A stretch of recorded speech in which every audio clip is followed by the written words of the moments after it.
LiSTNR production. A warning. This episode contains descriptions of violent crime. Please listen with care. Imagine being locked in a police interrogation room for 48 hours straight. You haven't eaten, you've barely slept, your anxiety levels are at an all-time high, and you're being intensely questioned about a crime you didn't commit. You're innocent, so the truth will come out, right? In Australia, it's estimated that up to a third of wrongful convictions involve a false confession. In the US, of the 258 wrongful convictions overturned by the Innocence Project, 25% involved a false confession. In this episode, Dr. Hayley Cullen reveals the psychology behind what leads to false confessions and how false memories can be created in the minds of people under interrogation. My name's Catherine Fox. I'm a former GP, crime author and screenwriter. I'm enthralled by forensics and have spent thousands of hours researching for books and screenplays. So I thought, why not turn my research into a podcast? Every week, you'll be joining me in discovering how forensic science is helping solve high-profile crimes in Australia and around the world. I'm really interested in understanding how cognition, how we think, how we remember, how we make decisions, how that can play out in legal settings. And so it was through my work in eyewitness memory that I started to look more into false confessions, because there's a memory element to false confessions as well. But false confessions, I think it's so fascinating and scary because it can happen to anybody, but it's so counterintuitive. We don't think it would happen. We don't think that we would falsely confess to things we didn't do. Do you look at it differently, false confessions, from recanting a confession? Yes, yeah. So recantations happen for both people who are innocent as well as people who are guilty. What you see with false confessions is that a lot of false confessions come about through coercive interviewing. So high stakes, high pressure kind of interviewing contexts. Often people who give a false confession are being interviewed for many, many hours without sleep, without breaks, without food, without any social contact. And so that's a really highly stressful environment for people. Once they confess, they believe that, everything will be okay. They'll be able to escape that horrible or stressful situation. And once that pressure is off, they realise the gravity of what's happened and often will recant. Or they may have had legal advice. Yeah, exactly. Particularly in many of the American cases of false confession, the person hasn't had access to any legal advice, or even in the case of juveniles who are falsely confessing, they often don't have parents or guardians with them when they give that confession. So it's usually when they're able to kind of think back on what's happened, when the pressure of that situation's off, that they realise, the severity of what's happened and they retract what they've said. What are the categories under which people will make a false confession? Yeah, so there's 3 types of false confession. The first one is a voluntary false confession. So this is where someone comes forward willingly without pressure or coercion and falsely confesses. So this is probably the one which we think is most uncommon. Why would someone just come forward and say, I did this really horrible thing? One of the key reasons is to protect the guilty party. So it might be a parent who falsely confesses to protect a child. It could be a partner falsely confessing to protect their partner, so on and so forth. So usually the key motivation there is to protect someone else who is either guilty or perceived to be guilty. Other reasons could be the notoriety. If the crime's really high profile, maybe a lot of people want the notoriety of, being considered the perpetrator. So there's some reasons for voluntary false confessions. So voluntary false confessions are when the person who creates the confession knows that they didn't do it and does it willingly without coercion or pressure. The second type of false confession is what we call a coerced compliant false confession, which is usually through a interrogative kind of interview. So this would be where a person is in a very confrontational interview with investigators or police. There might be psychological coercion that's used in that interview, so trickery, deception. And the person is falsely confessing because they are trying to escape the stressful situation, or they're trying to receive some reward that's been implied or proposed to them, or escape a punishment that is being proposed to them as well. So in the context of these coerced compliant false confessions, again, the individual knows they didn't commit the crime, but they're doing it through that coercive nature of the interview setting. The final type, which is probably, again, quite counterintuitive, is a coerced internalized false confession, which usually starts with the person knowing that they didn't commit the crime, but confessing in order to escape that stressful situation. But over time, they start to internalize and believe that they actually committed the crime. So those ones are really hard to prevent or to identify because the person has in some ways developed a false memory of actually committing that crime, which is quite scary to believe that you can, through coercion, you can come to believe in your guilt. So different type of false confession have different risk factors or different motivations behind them. And the third type, where people internalise and actually convince themselves that they've committed the crime, how do you then confirm that that's a false confession? Well, yeah, it's tricky, right? When people, if they don't retract their confession, then you don't usually have grounds. I mean, normally what happens is when people retract these confessions, they claim innocence, they claim that they actually falsely confessed, and then usually the confession will be more heavily scrutinised. When people internalize those false confessions and believe in their own guilt, then it's more difficult to be able to identify them because people don't necessarily retract them. I should say for some of the cases that involved coerced internalized false confessions, it's individuals who have just started to doubt their memories. So Kenzie Schneider's case is an example where she started to kind of have two memories of the event. The one, she describes it as there's one memory that's more in colour, that she can kind of see the sequence of events, and there's another memory that is kind of implanted by the investigators in that case that is more black and white and is more kind of still shots of what happened. So she almost has these two concurrently running memories of the event, one that feels a bit more genuine and the other one that's being somewhat kind of implanted by the coercive interview setting. So yeah, it's really, really interesting. What was the background in that case and where did it take place? So Kenzie was an exchange student studying in South Korea. She is an American and one of her roommates was murdered, and she denied any involvement. Initially, she was cleared of any involvement. But sometime later, when she was back in America, she was actually being interrogated by American authorities, and they started to ask her questions about the case. She didn't realize that she was a suspect. She thought she was just providing information as a witness or to kind of help authorities in their investigation. And they interviewed her over the course of several days. She started to think that perhaps she was a suspect to the police. And it got to the point where they started to essentially tell her when she would answer questions that she was giving them the wrong answer. You know, they were saying to her, no, that's not right. Start again. That's not what happened. Start again. And so it got to a point where she started to doubt her memory of what she'd actually witnessed, what happened on that night with her flatmate. But yeah, so it was an interesting case in that it kind of crossed international borders, but that it got to a point where through the questioning, through the constant doubting of her own memory, she started to adopt some of the information that the interviewers gave her. It parallels the Amanda Knox case in so many ways, the case where she was accused of killing her flatmate in Italy. Kenzie Schneider, I think in context, it was in South Korea. Yep. And it was near a US military base. Yes. So two suspects, I think, were US military. Yes.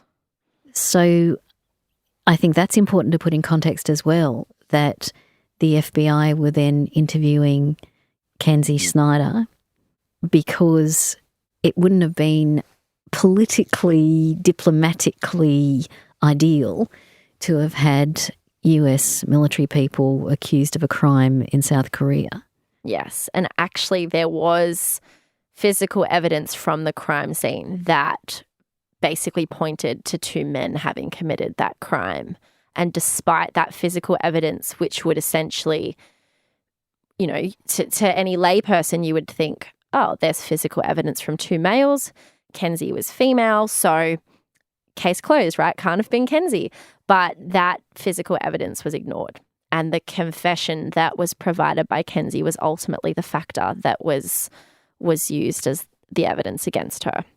And this, I think, you know, with false confessions, one thing is that they're intuitively, people don't think we falsely confess. You know, jurors will hear that there was a confession and that will be very persuasive, even if there are signs that that confession was maybe coerced or came about through a highly stressful interview context or what have you. But unfortunately, confession evidence, even when there are signs that point against that person having committed the crime, that confession can still be so persuasive that it could still lead to a conviction. Following her acquittal, Kenzie actually came out and said that the FBI agents misled her into believing she'd repressed memories. She'd actually had repressed memories about killing her flatmate until she finally accepted the version of the murder put forward by the FBI. What do you think of something like that? Yeah, it's very suggestive of a coerced, internalized false confession. I think it's interesting in that by what Kenzie said in interviews and in other podcasts that she's been in, she said that the questioning of the interrogators really made her doubt her account. So it wasn't that she fully, you know, she didn't fully develop a false memory of the night in question, but she started to doubt everything she remembered about it. The investigators showed her photos of pieces of evidence that didn't fit how she saw her flatmate before they were murdered. And it made her think, oh, maybe I'm misremembering how I saw her before she was murdered. And it's interesting that then when she was being questioned by the interrogators, they mentioned to her that it's possible that she might be repressing memories. And so they've essentially made her think that based on information that, again, they're feeding her through the interview. But there's actually very limited evidence of repressed memories. There's a whole debate in the scientific field about whether you can repress memories. You know, there's a big debate, but there's, you know, some scholars would argue there's not good evidence for repression. And so to make someone think that their memories have been repressed is quite substantial. It's gaslighting. Absolutely. It's gaslighting in the extreme by someone she trusted. She's admitted she thought she had a good relationship with these agents. She trusted them. She thought she was helping. So that's a very manipulative relationship. Yeah. And I think that the consequence of these coerced, internalized false confessions is that you forever have this doubt. Even to this day, it's possible that Kenzie may still have these kind of cloudy memories or doubts about what she actually believes happened on that night as a result of this interrogative process. Is that what unfortunately happens when someone develops a false memory is that even when you tell them this could not have possibly happened, or you say in research studies when you implant false memories and you tell people afterwards this didn't happen, we planted this memory, people still have a false belief. So even though you've told them it didn't happen, they still have this belief. The memory feels real for them, even when you've said it's not possible that it actually occurred. So there's such lasting consequences that can happen through this coercive questioning that you can actually make people have these doubts for a long, long time. Were the interviews recorded? I'm not sure of that, actually. So at least here in Australia, in New South Wales, interviews with suspects have to be recorded. It's a mandatory requirement.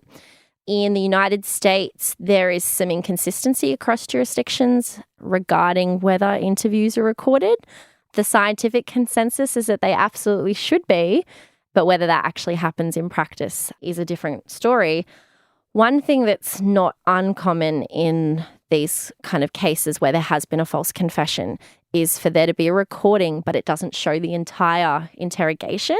It might show the part of the interrogation where the confession is given, but it doesn't show you the lead up. So it doesn't show you maybe the many hours and hours of questioning before that. It doesn't give you the full picture of why someone might get to the point of giving a false confession. So I think if there is recording of these interviews and these interrogations, it absolutely needs to be, from start to finish, no cutting, no editing, just the whole context so that decision makers can really evaluate the confession with all of the context there.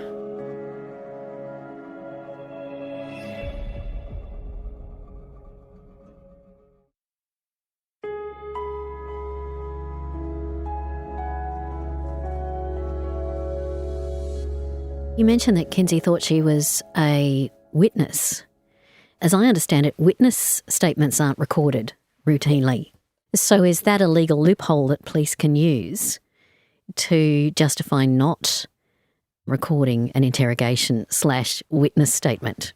So yeah, here in New South Wales, witness interviews aren't recorded. Suspect interviews, on the other hand, have to be. But I think what it does is it speaks to the importance of making sure that the person who you are interviewing knows from the outset what the purpose of the interview is, right? What role are they playing in this interview? Are they being questioned as a witness? Are they a person who's believed to be involved? That context and setting those ground rules for the interview is so essential. And in Kinsey's case, that absolutely wasn't what happened. She had no idea what the purpose of the questioning was because it was never told to her. And she believed that she was being helpful in the investigation. She didn't believe for a second at the outset that she was the suspect that they were after. Intuitively, a witness statement could be modified because if someone says, I saw a man in a red coat, and for example, and then the police say a maroon coat, you go, yeah, could have been maroon.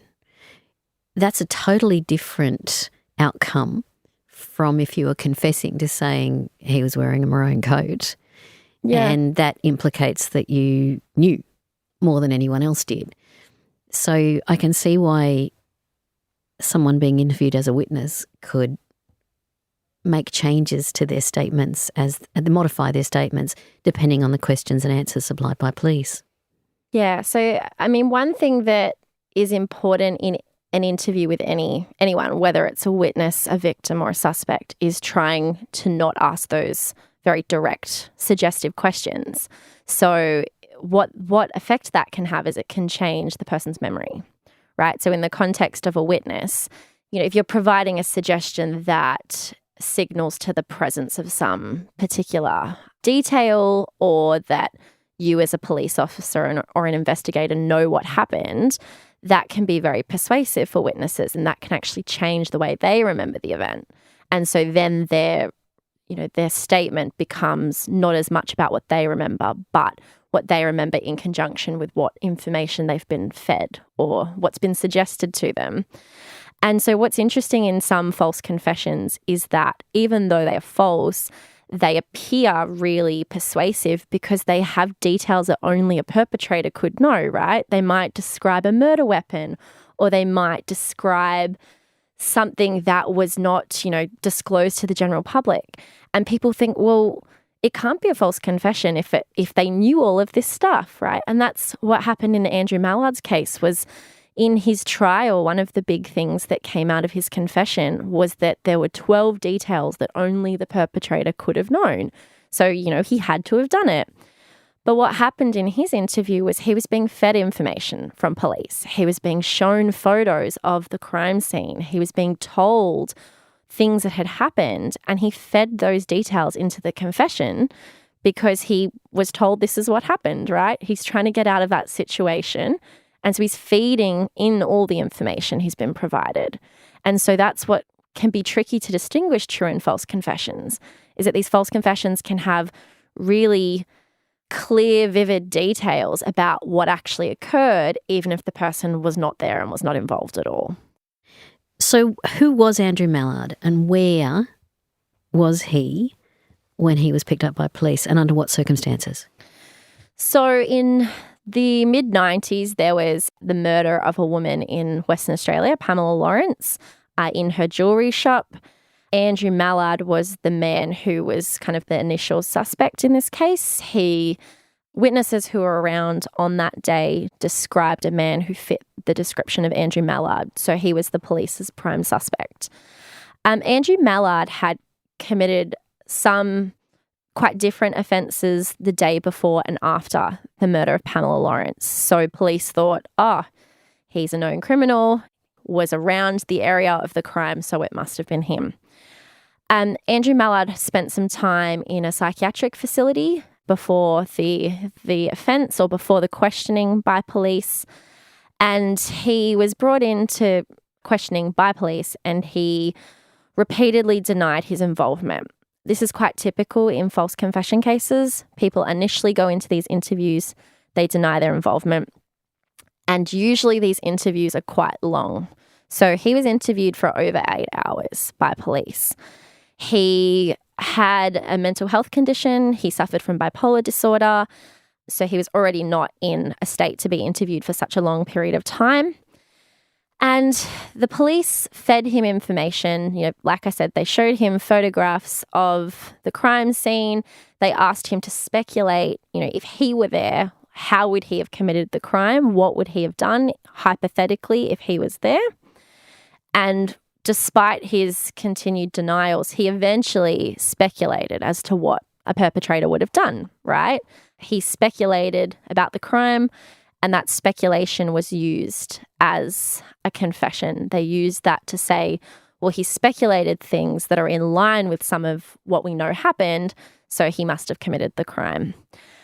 It was revealed later on that there were also lots of aspects of his confession that didn't align with what had actually happened, but a lot of the inconsistencies were largely ignored. So there was a bit of that confirmation bias where investigators and, in the initial trial, there was a real focus on the things that matched and no focus on the things that didn't match. And did he know he was a suspect? I think with Andrew Mallard, one of the things that would have made it tricky is that there was some evidence that he was suffering from delusions. And so his ability to really kind of establish what was happening in the interview would have been limited. So he may not have known when he was in the interview what the consequences of what he said was, and he may not have known necessarily what he was kind of being accused of. If he was unfit for interview, he should have been assessed by a medical professional who would determine whether or not he was fit to be interviewed at that time. So I suppose that doesn't necessarily mean the police were malicious, but they may not have been aware or fully comprehending the seriousness of his condition. Yeah, and I think this was a case from the 1990s, and thankfully a lot has changed in the context of interviewing in Australia. So now in Australia, we really follow the investigative interviewing approaches that were developed in the United Kingdom. So there's the use of the PEACE model here now, which by name sounds very lovely, and it's a much better model compared to what used to be used in Australia and what continues to be used in countries like the United States that have a very guilt presumptive interrogation. Even the word interrogation is not a word we would use to describe the Australian interviewing context. It's very much the kind of American model of when you have a suspect, you bring them in for questioning and you interrogate them, and it's assuming that they are guilty from the outset, which has a whole host of issues associated with it. But the approach that's used in Australia now is an investigative interviewing approach. So it's not guilt presumptive. It's very much bringing someone in to ask them questions to assist with an investigation and to gather information. So not assuming the person's guilty. Another difference, I think, that's worth mentioning is that in the US, the police can lie. So the police could say, for example, you can go home to your mum if you just sign this and tell us what happened. And that's not allowed to happen in Australia, as I understand it. No. Yeah, so that one of the, particularly when it comes to the coerced internalized false confessions, where someone develops a false memory, one of the key risk factors associated with that is presenting false evidence. So imagine you're a suspect and you have an interrogator or an interviewer who comes in and shows you maybe CCTV footage that looks like you're in it, or says that they have your fingerprints at the crime scene or something like that. That's really hard to get out of. If you're in that situation, you think, how am I going to get out of this? And you would assume that they can't lie, right? So you think, well, maybe I was there. Maybe I'm misremembering what I did on that day. So you start to question and doubt everything. And yeah, it is one of the biggest risk factors for someone not just falsely confessing, but genuinely coming to believe in their guilt or starting to question their own memory about the event. So it's quite scary that in some jurisdictions you can present false evidence or lie. And a lie about the consequences. Yes.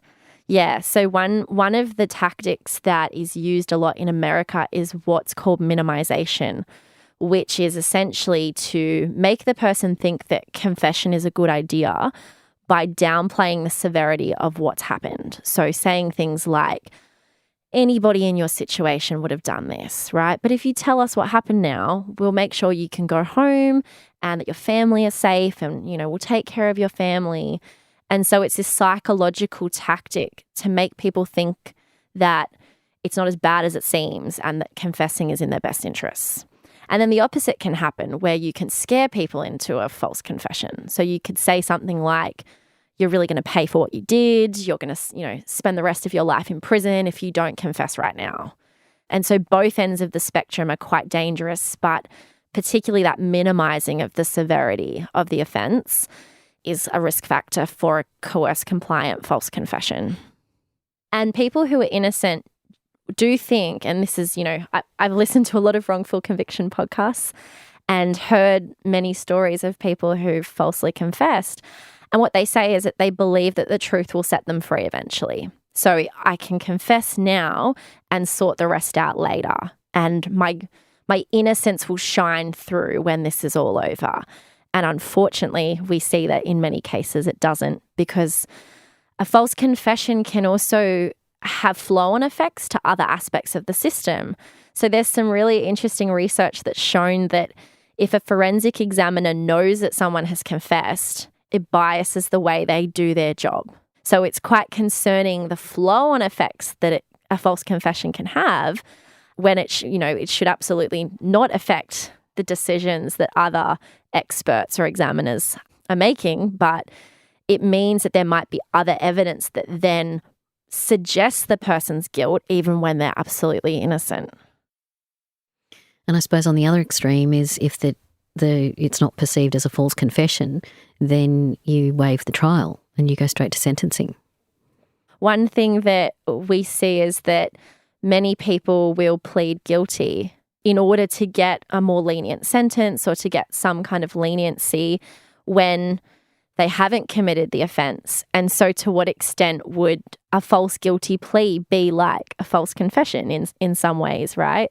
The data that we have on false confessions doesn't capture those individuals because they're kind of captured by a different statistic. And so what it means is that in some ways we're probably underestimating the prevalence of false confessions. Do you look at or examine things like level of literacy, English-speaking backgrounds?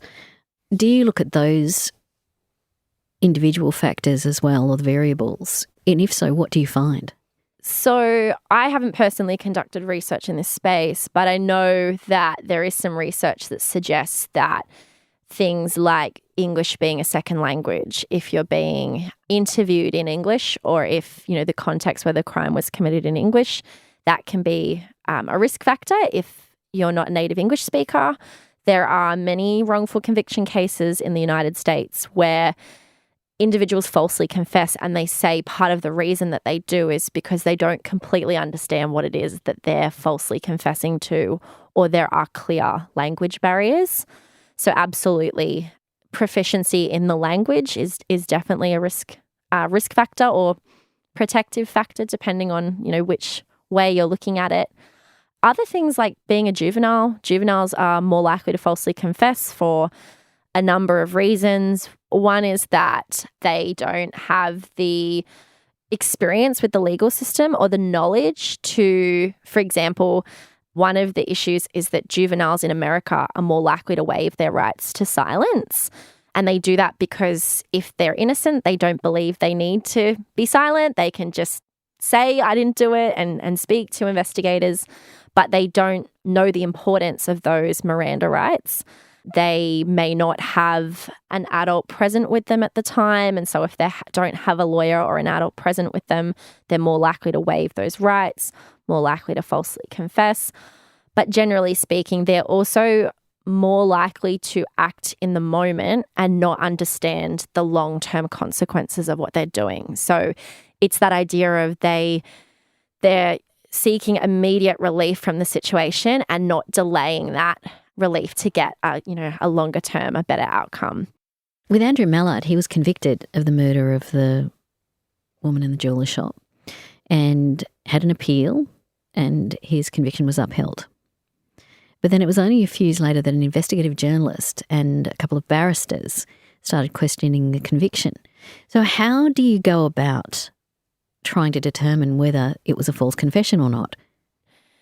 Often these convictions are upheld at appeal, like you said, and what happens is that these individuals who are stating that there was a false confession, or maybe there was an eyewitness that misidentified them, or some other psychological or legal factor that's led to a wrongful conviction, they may seek out support through other means, like getting access to legal professionals or contacting an innocence organisation. So in Australia, there are a few organisations that mostly operate through universities that are usually run by volunteers. So might be staff of the university or students who are working on these cases as part of their studies that are looking into these things and might be looking for features of a false confession or looking at the eyewitness reports or identification to see if there's some issues with it.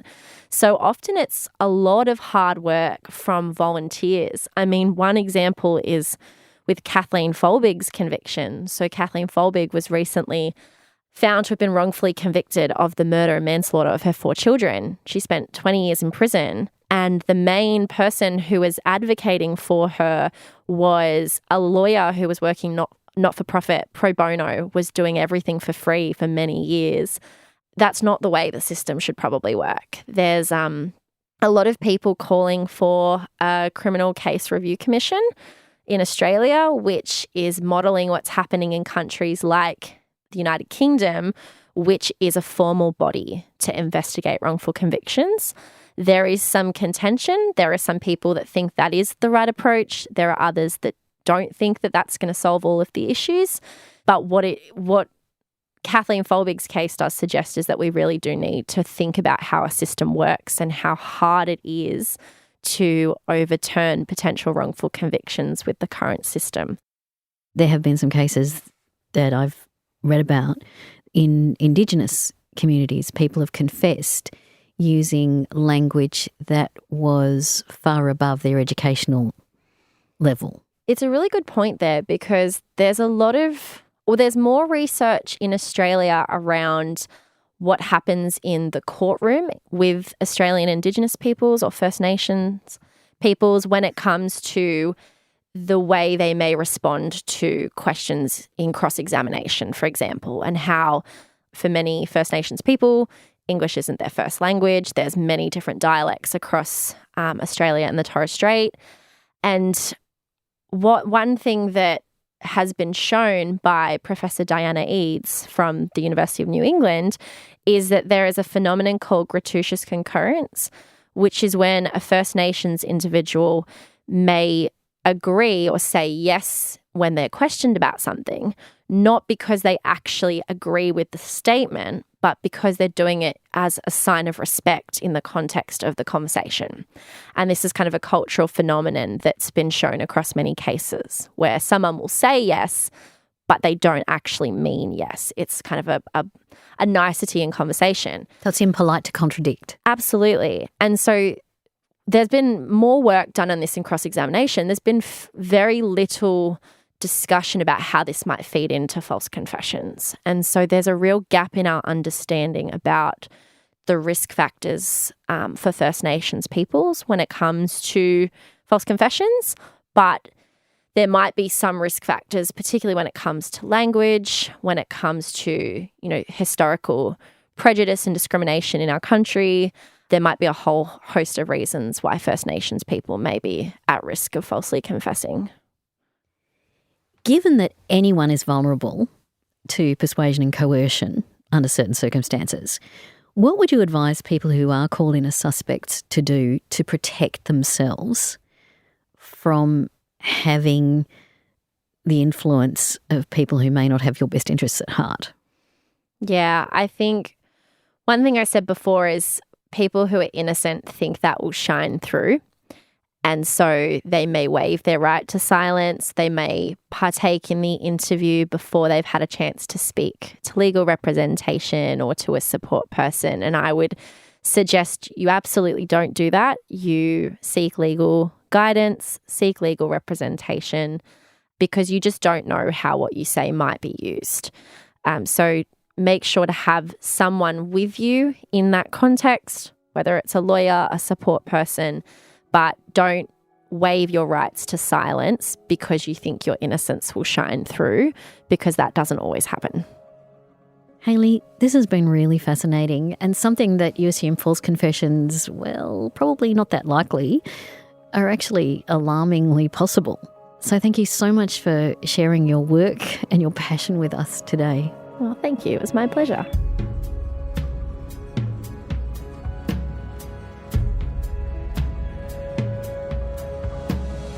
Crime Insiders Forensics is a LiSTNR original production. It's hosted by me, Catherine Fox, and produced by Holly Mitchell and Ed Gooden. Sound design and imaging is by Link Kelly.